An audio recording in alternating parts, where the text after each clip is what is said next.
time goes on, you're going to be changing the kind of customer that you have if you want to plan on growing your business. Of course, if you don't do this, you're going to be stuck making not very much money with nightmares of customers. We're going to talk about it on today's episode of the Good Advice Podcast and really show you how you can get to the kinds of customers you want to have in your business. Hey, my name is Blake Benz. I'm the host of the Good Advice Podcast, and this is the place to learn how to do business better. There's not a lot of fluff on the podcast, just the actionable, practical things that work in business and that you can start applying today. I appreciate you tuning into the podcast today, whether you're a first-time listener or a long-time listener and supporter of the podcast. If you do like supporting the podcast, you can always check out our Patreon, patreon.com/goodadvice.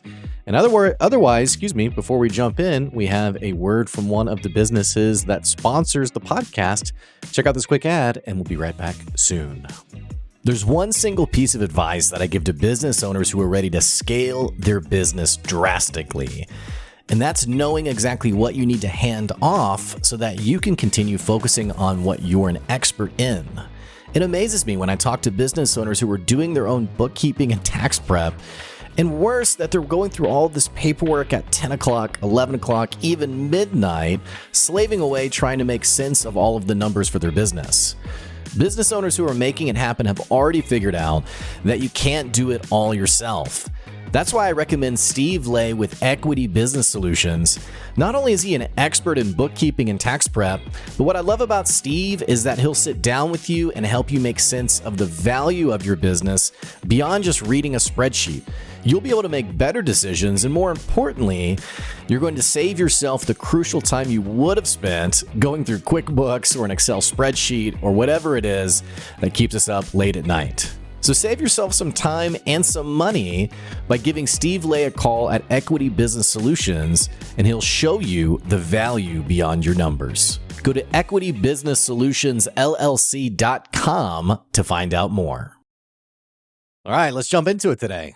So I've been thinking a lot lately about good customers versus not good customers. And those of us who have been in business long term, we have plenty of stories about the dream customer where it's so easy, it's so great, versus the nightmare of a customer, the customer where you look back and say, what the heck? Why did I say yes to that customer? Why did I say I could do that? Why was I so aspirational and dreamy about what was going to be accomplished? And, we find ourselves regretting certain kinds of customers. What I want to talk about today is I want to talk about what the new business owner, the kinds of customers they typically find themselves with. And if you're stuck there, if you're still there, helping you understand how to transition to the right kind of customer and the kind of customer that appreciates you and thanks you and works with you again and again, rather than that high maintenance, difficult customer. So having said all that, I'm excited to dive in today. I've been thinking a lot about even customers who they'll pay your price point, but they're still a pain in the rear. And I've been thinking a lot lately about, what's really the right kind of customer for my business? What's really the right kind of customer for Good Advice and Podcastable? We've got some cool stuff happening, by the way, with Good Advice, but we'll get into that maybe in our newsletter later. So imagine this, though. You sign a contract with a customer, or a customer, you do a deal with a customer. And let's say, I'll take one of my businesses. Let's say you're doing podcasting. And so customer sends over a podcast to get edited or what have you. And they send it over on, maybe your process is contract gets signed on Friday, maybe a deposit gets put down, and the customer is supposed to send over the podcast footage or whatever it is on like a Monday morning. And you've said you're going to get it back to them like on a Friday afternoon. Well, Monday comes and goes, customer doesn't send it. Tuesday comes and goes, customer doesn't send it. Around the time of Tuesday afternoon, you've slated this into your production schedule or what have you. So towards the end of Tuesday afternoon, maybe you fire off an email and you say, "Hey, I haven't received this. Can you send over the raw content for us to get after?" Wednesday comes and goes, and then finally you get an email late Wednesday night where the customer says, "Hey, oh my gosh, I'm so sorry. I totally forgot. Here's the raw content. Excited to see what you come up with on Friday." Now, there's already some things that aren't great about this. You have now been restricted on when you can slate this person's project into your production schedule. Maybe you had planned to work on it on Monday or on Tuesday, or you have all these other projects, and so you fit it in like a Jenga, almost at a Jenga board. That's not the right analogy. Like a Jenga tower, though, you have slated in the projects at all different times, and these kinds of things happen. They're not really a big deal. Again, if you've done business long term, projects getting moved around, it's just a common occurrence. So maybe whereas you had planned on doing it on Monday or Tuesday, now you've moved it to the end of the week. You finally have it. It's not a big deal. So you send it over to the customer on Friday and you immediately get a response back. And they say, "Oh, well, you didn't tweak this one thing," or "Oh, I don't like, I prefer the first shot to be a zoomed in shot, and you didn't do that," or "Oh, I kind of envision a podcast having both the host and guest side by side in a single shot, just two shots side by side." To set the stage. That's kind of what I envision. Can you go ahead and change that and fix that? And you're kinda like, okay, sure." So you spend the weekend, you make these changes, you send it back to them on Monday, and on Monday, they come back and they say, "Hey, yeah, that's great, but listen, at the 6-minute mark, there's this spot where I sound a little silly or I didn't say it just right. Can you edit that just like 6 minutes and 5 seconds to 6 minutes and 27 seconds? And can you cut that out and make sure it just sounds like it's all one free flowing, like smart thought?" Now, those of you who this probably sounds so specific, by the way, that you're like, "What? Who hurt you? Who did this to you?" Really, what I've done in this example is just take like a bunch of very tiny instances that customers have asked me over the years and just put them all in one nightmare of a scenario. But if you find yourself in this situation and you're always the one to say, "Yep, we can do that. Yes, we can make that happen. Absolutely." I will just be honest with you. You are setting yourself up for a nightmare of a business. You are setting yourself up to be always behind the 8 ball, always trying to play catch up, always trying to please customers. And I think what's difficult about this kind of story is that a lot of times when we think about the difficult customer, we actually think about like the belligerent customer, the person who's like a rageaholic. "I didn't hire you for this. What the heck? Why did who's getting mad at you?" I have never had a customer like that. I don't think these psychopaths are like a commonality in the business world. I think actually the difficult customer is the well meaning, well to do customer who has a lot of insistences and, "Well, I kind of prefer it this way." And, "Oh, why don't you try it that way? Hey, you know what? I think it might be a good, here's an idea for what you can do." And the problem with these kinds of customers is they begin to sort of presume the expertise that you should have.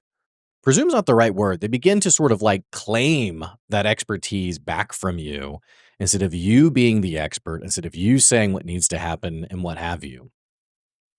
I bring this up because when you are a new business owner, you're really looking for whatever deal you can get. And you've probably, if you're listening to the podcast, you can probably think of a couple of customers like that where you're like, "Man, I really shouldn't have had that kind of customer. Man, that customer was a nightmare." I had a customer like that early on in Good Advice, in the days of Good Advice. And we got to the time, this was a consulting customer. And I just don't do well with these kinds of customers. We got to like the end of 1 year, and I think both of us just knew, like, there was no reason to ask about, "So, hey, we gonna re up and do this again?" We both just knew. We knew it was like a bad break. Well, it wasn't a bad breakup. It wasn't any like harsh words, shared back and forth, but it was like a relationship that died. We were both just like, "Yeah, this wasn't good. This doesn't work for either of us." So We've all had that kind of customer before. But when you're young in business, you're new to the game, you're really just trying to take any opportunity you can and try to make enough money just to survive. You're going to have deals like this that in hindsight, you're like, man, why did I take that deal? Well, you took the deal because, again, you needed cash to survive to tomorrow. I think too often in the world of advice in business, we don't appreciate how hard it is when you're a new business owner, especially in this economy, fam. I mean, these are not the best circumstances for the newest business owner. Back during COVID, it was like late 2020, and I was talking to someone. They were like, "Yeah, I'm starting a restaurant," and I was like, "You sure about that? Are you sure that's what you want to do?" And they're like, "Yeah, the worst. The things are opening back up. The worst of us is behind us." And, man, restaurants have been especially hit hard by inflation in these last couple of years. I think about all the restaurants that have closed in Arkansas, the main, like the established restaurants that have closed in Arkansas in the last couple of years alone, or rather, of the businesses that have closed, the majority of them have been restaurants. It's just a tough game. A buddy of mine, who had a burger shop in Springdale, he talked about it as, fry oil, which was like 10, $15, costing him $40 for a gallon of fry oil. And he was like, "I can't quadruple my prices. That'd be insane." But you take fry oil that's increased in prices, you take everything else, and it adds up to this math problem that's impossible to solve without raising prices. So I think too often we don't appreciate that you're going to have those difficult deals. You're going to have those regrettable contracts. And if you do, it doesn't mean you're a bad business owner. It means that, hey, you're learning like the rest of us. And if nothing else, you're trying to get the job done. To run a successful business long term, you really got to learn to get rid of these kinds of customers. And more importantly, to not take them on in the first place. This is much easier to do when you have stable cash flow. A lot of the advice on the podcast for growing a business often comes back to cash flow. A lot of my consulting conversations comes back to sales processes, lead funnels. What are you doing to get more customers? Really making that a healthy focus of the business so that it frees up. It's kind of like when you're doing life. If you're living paycheck to paycheck, you're really limited on the things you can do. But when you have a steady job, you have a steady paycheck, which these things are a little bit of an opposite, I guess, an oxymoron with being an entrepreneur. But when you have a stable income as a business owner, it just changes the game. It really does. And it opens things up to things you're willing to try. I'm willing to try out that ad campaign. I'm willing to try out that new piece of marketing. I'm willing to try out this little pivot or twist on my brand, or not even just marketing conversations, but we've never really sold this before. Now I'm willing to try to sell it and see how it does, or I'm willing to hire, or I'm willing to, try bringing on this person and seeing if it grows the business, or hiring a salesperson, or there's all these decisions that you're willing to digest a little bit of risk when you actually have the cash flow to support it. And having been the guy who's had lots of cash to unfortunately burn very quickly, to also being the guy where it's like, dude, I don't know, I'm going to pay my bills next month. I've lived both ends of it in the last 6 years of good advice. And I'll tell you, getting to a place of cash security is so deeply important for you in your brand, in your business. I can't stress this enough. It's also a foundational point to having the right kinds of customers because you can finally afford to say no to bad customers. It's hard. Like I think about the early days of good advice where I was really, and we were struggling financially, and I look back to like referrals that came in and people who asked me to do projects with them and, hey, we want to have you come do, and me saying, no, I don't really want to do that. I don't really like that. Or I don't like, I did a lot of public speaking back at my previous company, and people say, hey, come speak at this thing. And I was like, I don't really like public speaking. I don't really like doing this. So no, that's okay. No, thank you. And I think about like the pain of a lack of cash flow because I was so picky early on rather than I should have been wiser and said, "Yes, I'll do that. Yes, let's do it. Yes, I'll build those relationships. I'll build those connections. I'll start to shore up the cash flow, to shore up the cash, excuse me, to ensure a stable cash flow because that's going to pave the way for my business later on." I didn't do any of that. I made a lot of bad decisions, but nowadays, the business is in a good place financially where I can afford to say no to customers. So the first things first is you got to get to a place where you can afford to say no to not great customers. That comes back to being incredibly clear on the kind of work you do. It's not enough. This is a bit of a, this should probably be another podcast episode, but this is just a little bit of a segue. It's not enough to announce to the world or to run your business from a place of identity. And here's what I mean by this. It's not enough to build a brand around who you are and what you do. Identity does not sell. So I'm a business consultant.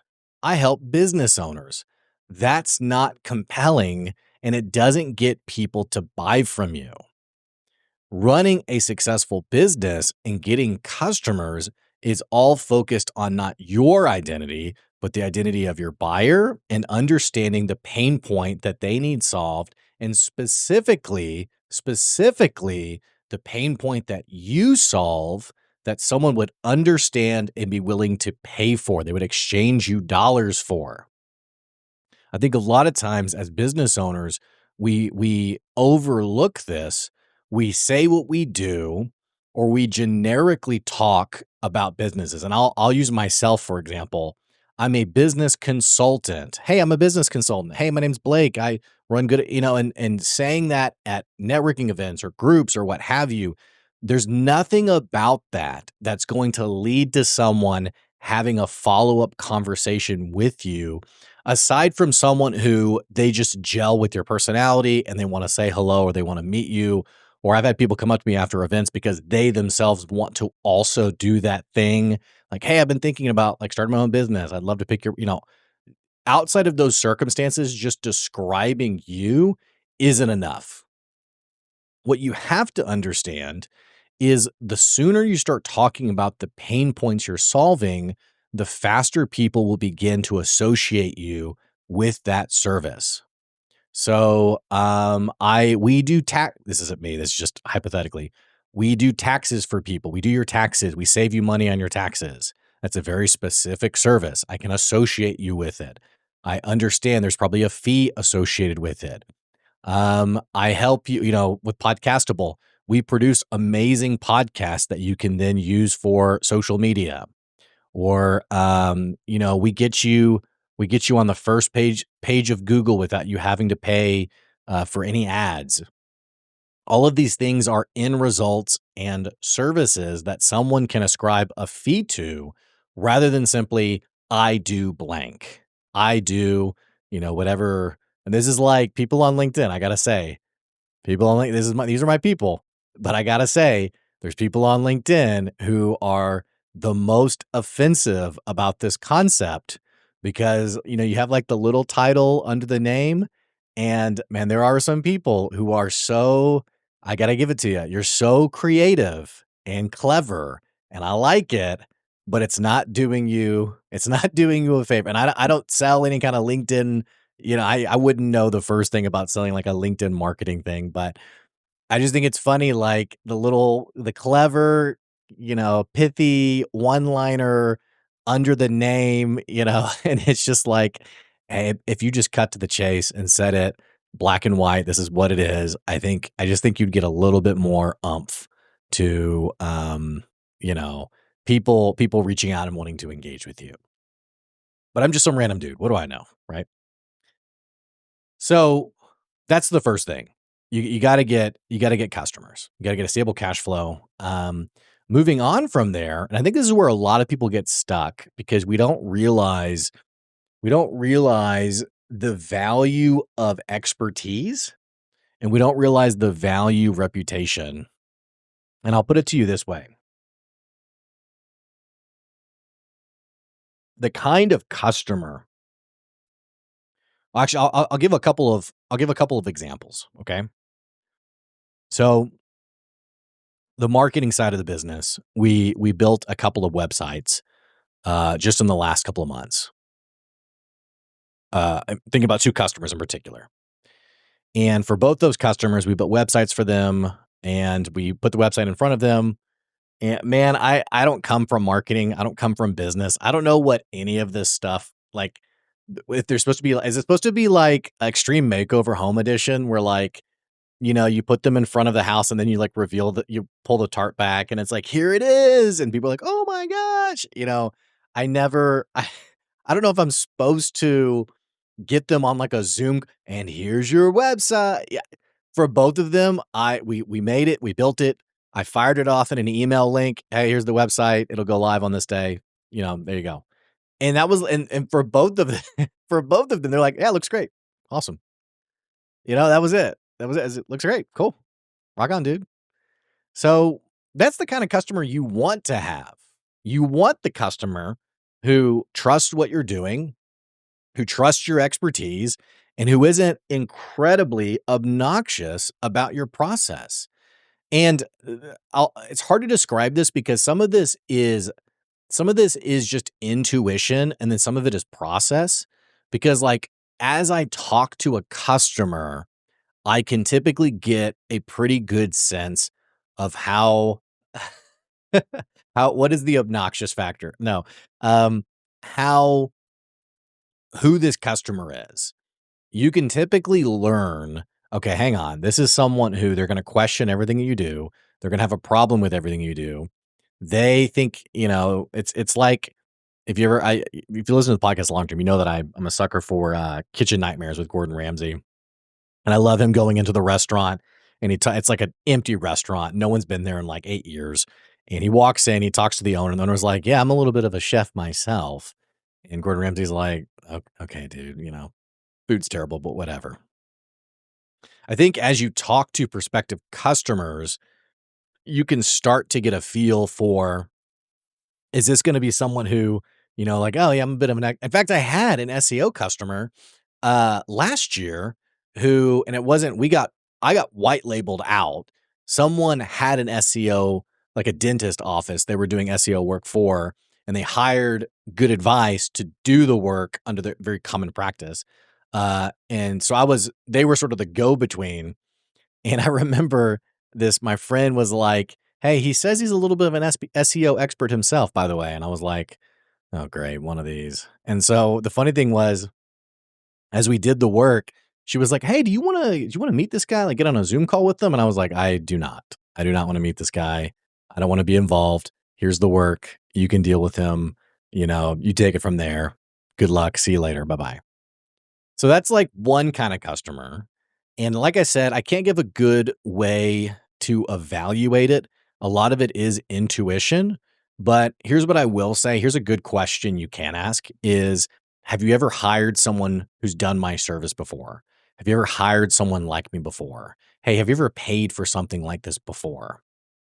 And typically when it's their very first time, like we'll take something like very ambiguous, like consulting. If someone hires me and says, yeah, I need a business consultant, I need to hire a business coach, whatever. And I say, hey, have you ever hired someone before? And they say, no, then that gives me a lot of opportunity to set expectations to make sure we are on the same page. And so, and sometimes I even talk people out of the sale. I had a guy I was talking to who, he said, man, I really need some help. I want to hire you. And I said, okay, yeah. Well, have you ever hired a consultant before? And he said, no, I've never hired a consultant. And I said, okay, well, what do you hope's going to happen at the end of our time together? Which there's no like, if I was a smarter, there'd be some clever like route here. It was just an honest question. I said, what do you hope would be the outcome? And he said, man, I'd like to sell a lot more stuff. I'd like to sell a lot more. And I said, yeah, that's great. I said, man, I definitely have some great advice for that. See, I do sometimes say that I have great advice and not just good advice, but I said, yeah, I have some great advice. And I said, okay, so, we work together, you get some new perspective on how to sell. What then? And he was like, and I said, well, cause like, you're still going to have to sell. You know that, right? Like I'm not going to sell for you. Like, we'll collaborate and work together, but like at the end of the day, you're still running your business. You're going to have to get after it. You're going to have to be hungry. You're going to have to sell. And I find myself giving sort of setting the stage more and more for new customers in that way so that we're crystal clear on what this actually looks like together. And briefly, I'll tell you, sometimes I think we've communicated this and we haven't. I had a customer that was not a good customer. He would probably say I was not a good outside consultant, where he said, "We're going to do this together, right?" And I said, "Yeah, we're going to do this together." Well, he meant physically together. That like I was going to come to his store an hour away and we were going to like work. And after all this kind of, we realized this, I was like, "You thought that I was going to come to your store every week? I was going to come out and like, how would that be profitable for me?" And he was like, "Yeah, I don't know. I don't know how it was going to be profitable." And I was like, I mean, we clearly did not understand the language here. So I'll ask questions like that. I'll try to set people on the same on the right um, pace of progress, what they can expect, what they're going to see from us. We see this also like in the I see this in the podcast world where it's like I've mentioned this example where someone's like, "Yeah, how many episodes till I go viral?" And I'm like, "I don't know, dude. Like, I guess however many episodes you plan on, like, it's going to depend on how often you post, right?" Or someone asked me, I've actually gotten this question quite a few times regarding the social media element of the podcast. How many clips before the show goes viral? And it's like, dude, it's your social media profile. You're going to have to nurture that and develop. Like, I'm not running your social media account. You'll have to run it. Now, I'll give you the content, but content's not enough. You got to nurture that thing. That specific pain point, I think I sort of diffuse or re-describe more than anything else related to podcasting. But I see the same thing with the marketing side of things with SEO, where someone says, "Okay, we're doing this work together, and so like what? In like 2 weeks, we're going to be number one." And I'm like, "Dude, you're never going to be number one. You're paying 1,000 a month. The person number one is spending $10,000 a month. If you want to be number one, you can spend that, but I don't think you want to spend that. Do you want to spend that? No, I really don't. Okay, well then you're not going to be number one. It just is what it is. So talking these things through can often help you sort of diffuse these issues from the get go. But I gave the example of the two customers who we built the websites and they were like, "All right, that's great. Love it. Cool." Well, I had this other referral come in last week. This referral came in from a friend, wanted like a website refresh or something to that effect. And I said, "Yeah, I think we can do it for $3,500. So here's what here's what my buddy says. Let me find this. He goes, "Okay, $3,500. FYI, this client can be pretty particular and it's difficult to get him to pay his bills on time. I've even mandated in the past that he keeps a card on file that I can charge. He has been a he has been a loyal client, and I'm not saying you shouldn't do the project. Anytime someone ever tells you, now I'm not saying you shouldn't do this, you can know they're telling you you probably shouldn't do this. Um, but anyway, he said I would find out some more information. What does he want changed or refreshed? What is it looking like? These are all just things to think about. Um, and he basically also said to the effect of, he's a little bit over involved, what have you. So I get this referral, and I basically responded to with this with I responded to the message with, "This sounds like something I should avoid." This sounds like this is not a great fit for me. So, again, I have the cash flow that I can say that. If you don't, you might be, taking one for the team. I'm going to take the beating and have this kind of customer just, just to pay the bills. But all this brings me to my point of you want to have the right kind of customer. And this is something that once you have these kinds of customers, you begin to understand, oh, okay, now it makes sense. And I'll give you some details about my current customers that will hopefully help you understand where I'm coming from. So, someone with good advice is going to spend in a year, they're probably going to spend at least 10K. They're probably going to spend the best kind of customer is probably going to spend upwards around 20K. And in that process, whenever an invoice is sent, a customer is typically spending four figures on an invoice. They're probably paying a 4,000 or a 6,000 or a 7,000. They're paying an invoice. They're paying it in full. They're paying it before any work is done. And the work that is done, the response is typically, great, thank you. And that's it. I say this because we've all had the kinds of customers that are way over involved or over intense about tiny details or like, well, why did you do that? Or how come well, I've always liked, well, someone told me that it's supposed to be like you have to understand that these are the wrong kind of customer. And what I have found over the years is what typically attracts these kinds of customers is price. And it's having your price too low. This is a difficult conversation because I wish there was like a simple math equation that I could give you. But what I will tell you is that as my price has increased, the conversations with customers have become much simpler. Customers have become much more hands off, and businesses have been much quicker to see it, excuse me, to see it as a service they're paying for and not that I'm like they're 1099 or they're freelancer or whatever. I had this conversation with someone at our Tuesday morning group who had a customer who was really over the top, over involved. And the advice I gave her was, hey, he sees you as an employee. That's basically what this is. He sees you as a 1099, which you guys out there, don't get me. I get it. They're not the same thing, but this person basically sees you as his contract employee and he is treating you as such. The emails come in, they are parental and micromanaging. They are taking your expertise and he is assuming it for himself, telling you what to do when you are the expert providing the service. You got to cut this person loose. This is not the right kind of customer.